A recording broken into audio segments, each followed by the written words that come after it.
when you do the standing on the seat position. Good afternoon Sweden. Vi är på något jävla ställe här nere i Ryd, utanför Tingsryd. Vi ska köra lite träning med legenden, mannen, myten, legenden, Birch. Som är vunnit en jävla massa extremenduro-tävlingar, Romaniacs. Kommit tvåa i Dakar i sin klass där, och han har vunnit hur mycket som helst. Han är överjävlig. Ni som kör korthjälm och ni som är inne i hojsvängen, ni vet vem det är. Så det blir en 2 dagars körning här med han. Ställa in hoj och se om man kan lära något, eller om vi ska lära någonting. Kanske kan lära en skålsupa i alla fall. Det är ju bra att kunna. 12 idioter. Fan vad trevligt.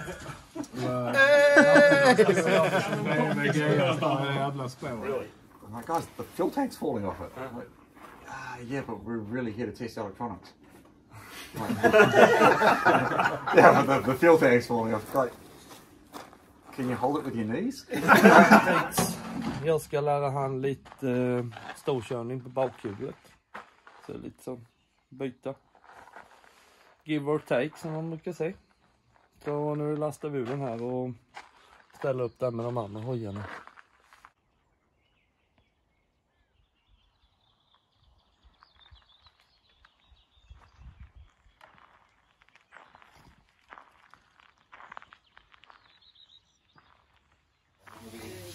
Fan vilken jävla frukost. Ja. Vad ska det bli av dig? Jävlar, nu kollar på styrhöjarna. Vilka var de?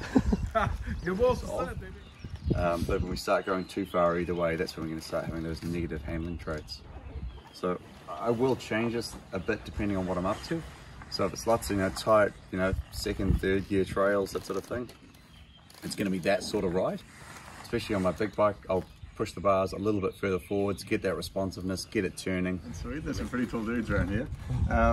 My normal response is they make it way more comfortable to ride your bike bad.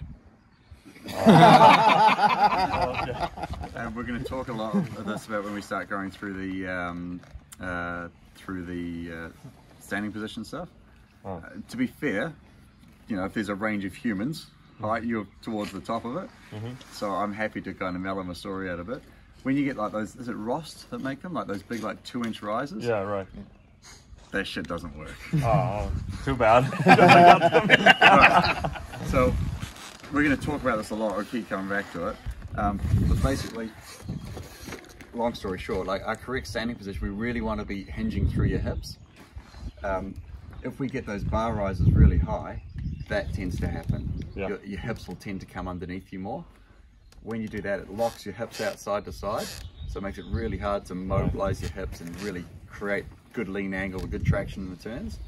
And it makes you stand up like an adventure rider. When we Don't want to be doing that. Yeah, right? when we do the enduro schools, like we take the piss. We call this the adventure pose.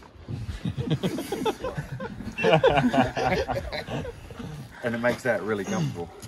Yeah, it is. Yeah. I'm kind of skipping ahead a bit. Just come here. Oh, okay. Yeah. You asked the question. Come around the back and just try and push me over the handlebars. So if I'm standing up tall, don't be shy, get into it. Go on, get into it. It's really hard for me, like maximum strength, to stop you.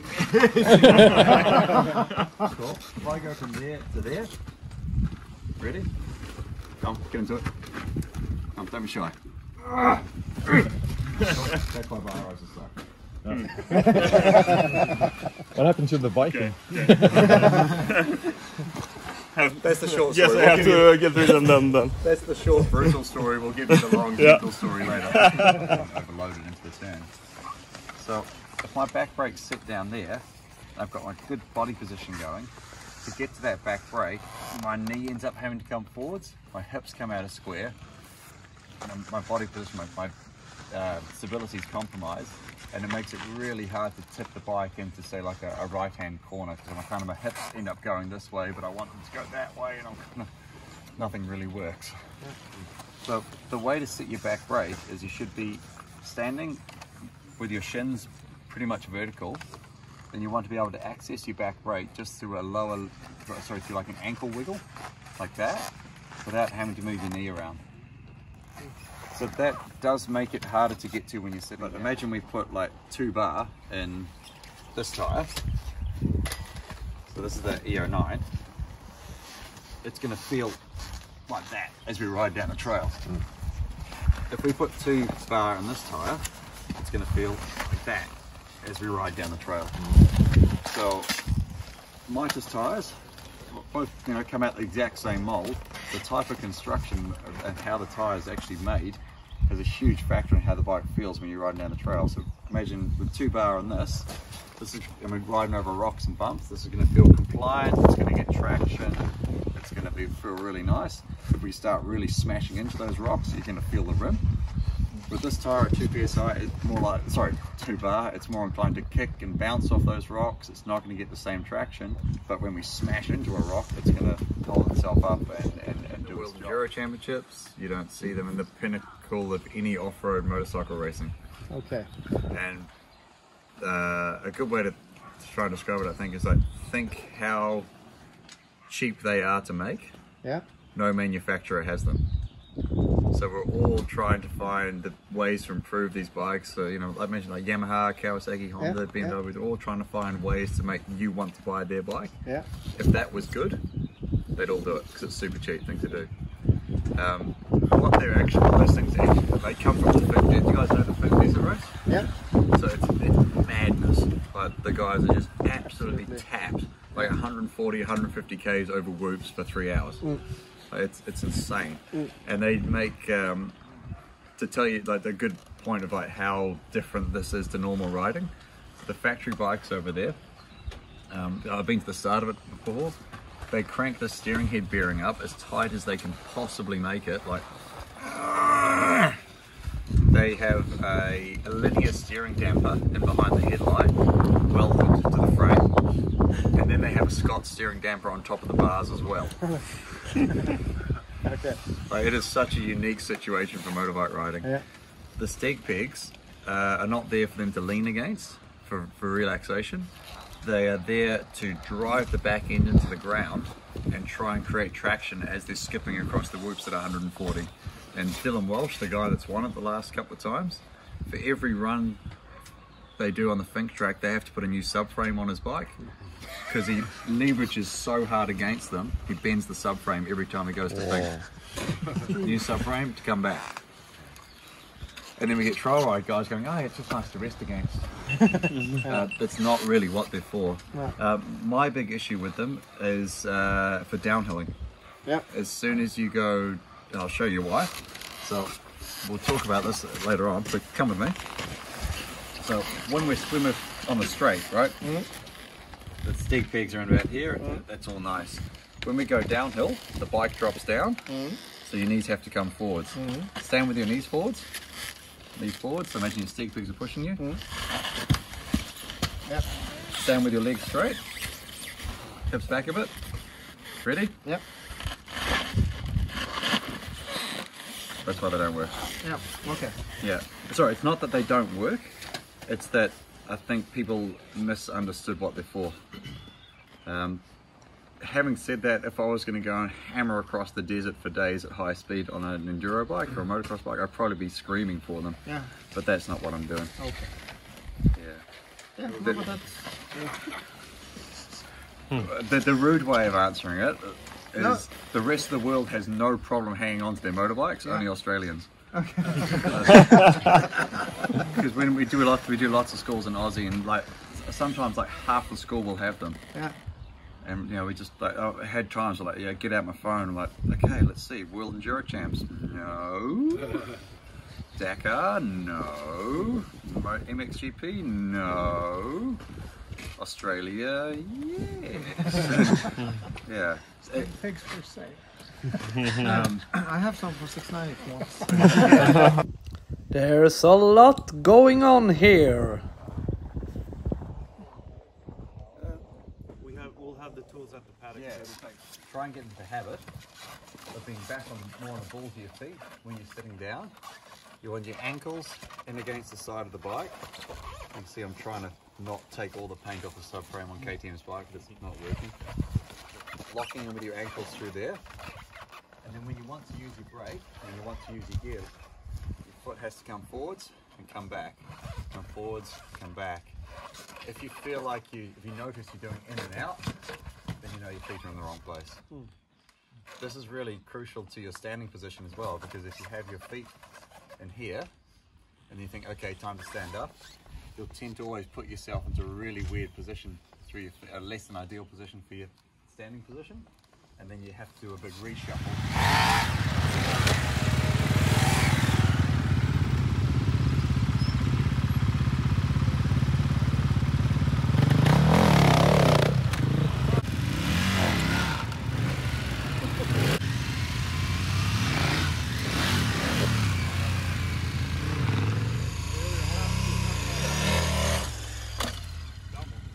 Pushing my hips back and grabbing with my ankles, the same movement I'm trying to tell you, that's like my seat belt. That's what makes all this stuff pretty safe to practice. If we don't have that in, it's like real lucky dip. So this is the kind of, if it goes good, you drive your hips back. If it goes okay, you drive your hips back. Excuse my language. If you completely fuck it up, you push your hips back. Good, bad or ugly, your hips need to go back. So I want that to be a really familiar practice thing before we start jumping logs on 200 kilogram bikes.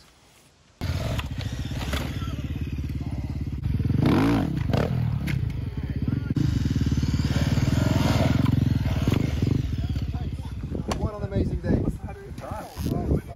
Härlig dag idag! We won't go home without a picture. Very romantic. We'll throw in some hearts and stuff. Yeah. So what do you think about the Swedish guys? Yeah, they're good. They know how to have fun. That's the most important thing. Yeah. When we var på gruset, when we were on the ground and there was a right corner and a crest. Yeah. So start a wheelie there and just taking the corner and just out on the That feeling straight. is so good. Yeah. Ja, första körningen klar. Hur jobbigt var det? Ja. Det är bara att vi doppar han i bänken där borta, det är därför. Ja. Jävligt hård körning, mycket tekniskt. Det har varit stall på det, har varit det har varit så jävla sjukt alltså. Det Dakar är ingenting mot det. Ja, den har lite bröt jag också.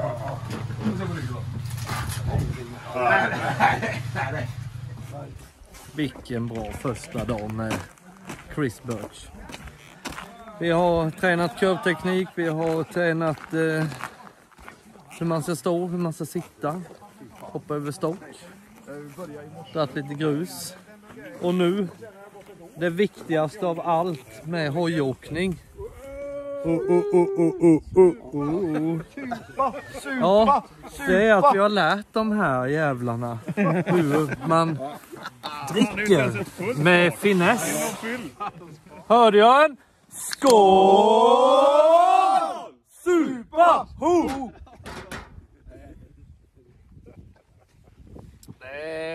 Det tar sig. Imorgon vi ska träna lite till på det här och sen sitter den.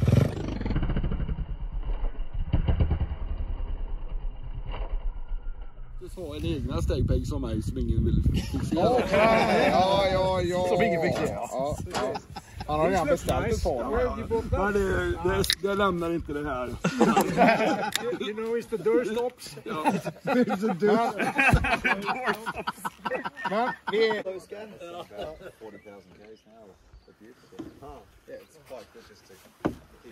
Det här är deras motsvarighet till Janne med snoppen. Lite tränad och gillar att ta saker i tvåan. Nyckeln. Bäst tvåan. Alright, so I'll start this off with talk about it would be like the average Swede is not the average KTM adventure rider. Yeah. So you guys will almost all get really good benefit from going to heavier springs. It'll make a really big difference. When you have the correct spring rate for your bike, you'll tend to ride higher in the travel, and you'll be accessing the smoother, plusher initial suspension travel more.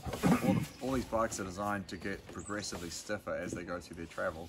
So if you're too heavy for the springs and you're missing out on that smooth plush stuff, not only do you have less travel, less suspension travel to work with, but you're riding around sort of activating the wrong part of the suspension curve too often. So often when we get someone to put heavier springs in their bike or put heavier springs in their bike, the feedback that you get from them initially is that their bike feels softer, because they're actually operating the right part of the suspension range more often. Does that make sense? Yeah. Cool. In terms of adjusting your suspension, Hojen! Skål! Super!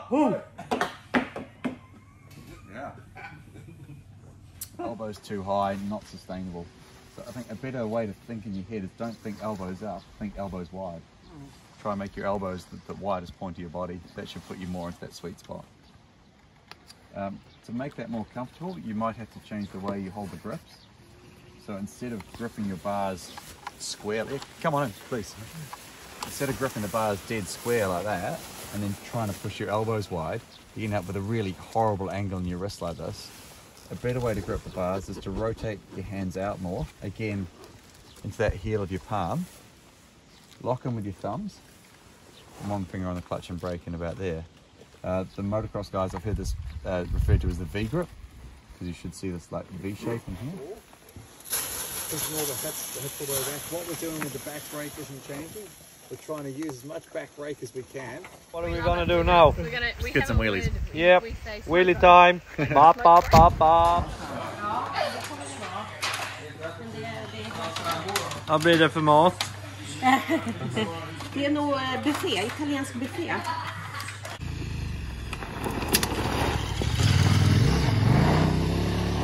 Our best efforts, when we're braking, there's always a big compression in the front forks. The front tyre's really squashed into the ground, so we've got heaps of traction and the bike really wants to turn like that. So as we tip the bike into turn, as we initiate the turn, we want to be, say like 90% braking effort when we're straight up and down. And as we tip the bike into turn, we still want about like 10%, 15%, something around there, braking effort. Just enough to stop the front end from extending. The forks sort of in the front end popping up, and that'll tend to make the bike drift wide on the exit of your turns. So it's so important with adventure riding is that we're in control on the last third of our turns. We don't want to be blowing wide, obviously like riding off the side of the road, that sort of stuff, or hitting cars, that sort of thing. But just as importantly as well is that, you know, when it's corner, corner, corner, the last third of the previous corner dictates the next corner, dictates the next corner. So you want to be really, really in charge of your exits to the turn.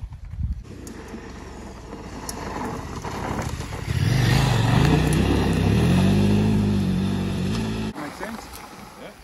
Yeah, so it's the same movement, that's the thing, it's not really a speed sensitive thing, but when you're not really charging hard, it's just keeping you nice and balanced, nice and relaxed, that sort of thing. Really efficient. As your speed and your effort picks up, it's about keeping the traction, keeping the bike on balance and getting the most out of it.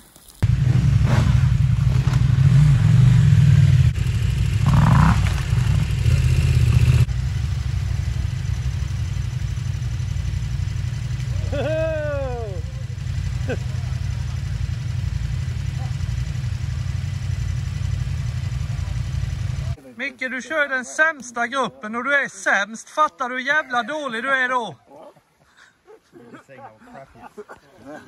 So when you get stuck on a hill, the first thing you need to do is look behind you, or look to see where your wheel is. So you were wheel spinning on this, and you had like 2 or 3 goes of trying to get it going before you looked to see where your wheel was. So by that time you dug this hole, and you really dug this rock out and made it a bigger job than it needed to be. So as soon as you get stuck, you're like, oh, hang on a second, have a quick look, see what's holding you up. If you'd rolled back to here before you dug this hole, that's that little bit of momentum, it probably would have been enough to get up and over it. Cool. So that was kind of like, that was a mistake. Yeah. Sorry to be rude, but yeah. So it's just like whenever you get such a, again, like we did this on the enduro bikes and just a quick sort of, oh yeah, what's the issue here? Okay. And when it's up against something like that, it's never going to climb it.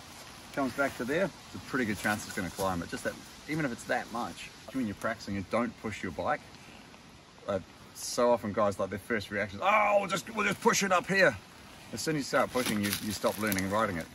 So always like try and find the way to get up there, and they suck to push these things. So that's another good reason not to do it. If I was here by myself now, the first thing I would do is look way behind me, back to there sort of thing. Yeah. And Är det din kompis det där? Nej, men det är din. Jag känner han inte, så jag vet inte vem han är.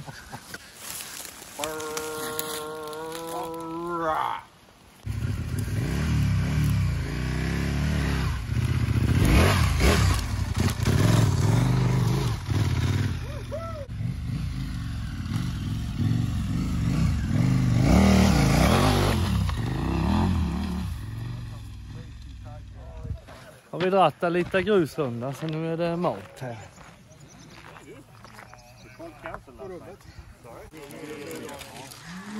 Mat i påse.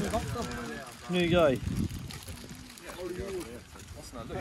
Häver man i en halv deciliter vatten. Jag inte att jag är snäll.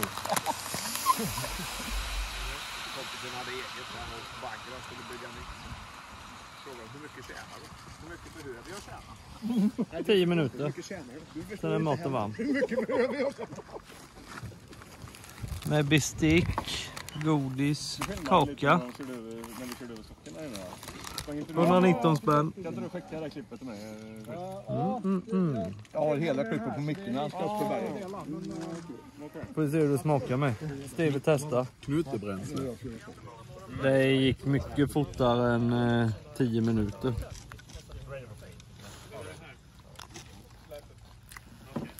Det här är mexikan tonfiskpasta. Bolognese. Väldigt gott. Ja. Det var fan... det var gott det. Helvete. Det slår inte fiskbullar, givetvis inte. Men alltså, vi är i närheten där någonstans.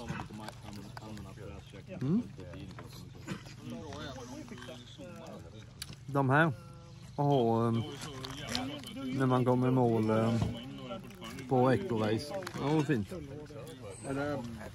So Chris, what did you say about refueling? they're not very much fun to push. And no one ever ruined a ride by having too much gas. I haven't said that. I have been this guy before, so I'm not going to say too much. We're just waiting for you, asshole.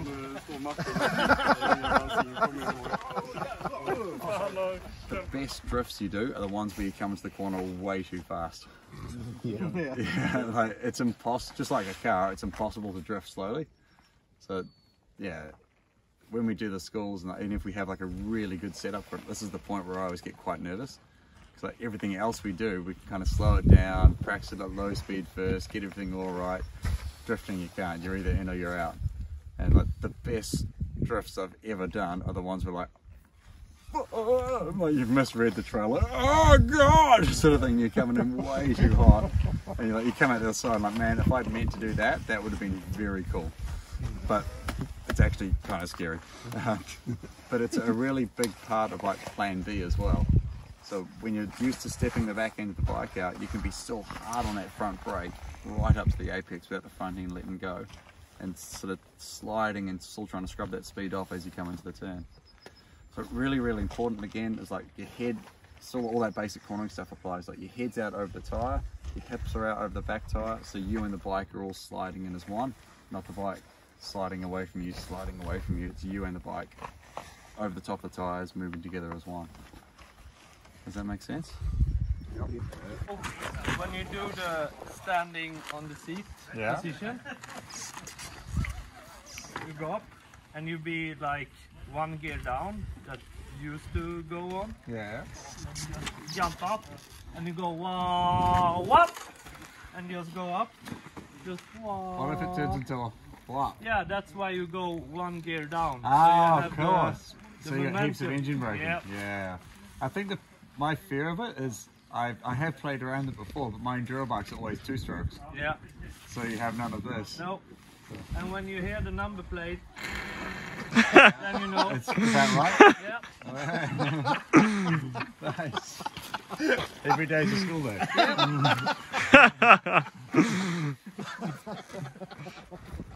Så, säg no to slow slut. Och vi är slut. Och det har varit bra så in i helvete. Och tack som fan till de här grabbarna som, inte de två jämte, men han i mitten. Som har fixat det här. Det har varit riktigt bra. Vad fan tycker ni?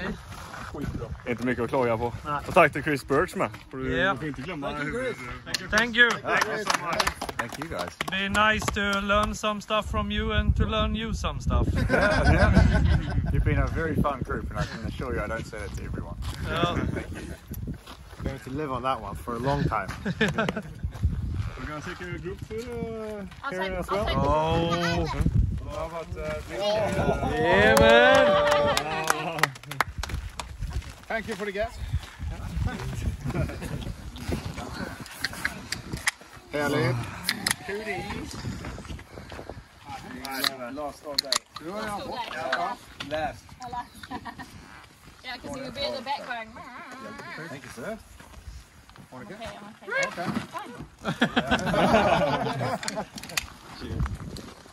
And what did we teach us yesterday?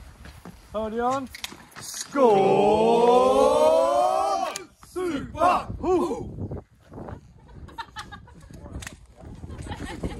Glöm inte gilla, likea, dela, prenumerera och hela den här jävla skiten. För nu ska vi dricka, då blir det barnförbjudet. Fan, det kan hända vad som helst med de här jävla grabbarna. Ja, det är klart, hittade på oss något riktigt bra, då blir det bonusmaterial. Så häng kvar här. Och prenumererar man, då får man ju bonusmaterialet. Så glöm inte det för fan. Så syns vi nog på, jag vet inte fan var vi hamnar i världen nästa gång. Men någonstans. Tja! Det här är lite bonusmaterial. Chris Birch signing some boobs. Det kom extra materialet nu på den här jävla följetongen. Little one. Really good job. Really good job to you guys. And also, because you're going to Canada and it's really cold, so you need a hat. So you can a swim hat? so you can fit it in your pocket as well. It's an honor. Yeah. Who is this guy?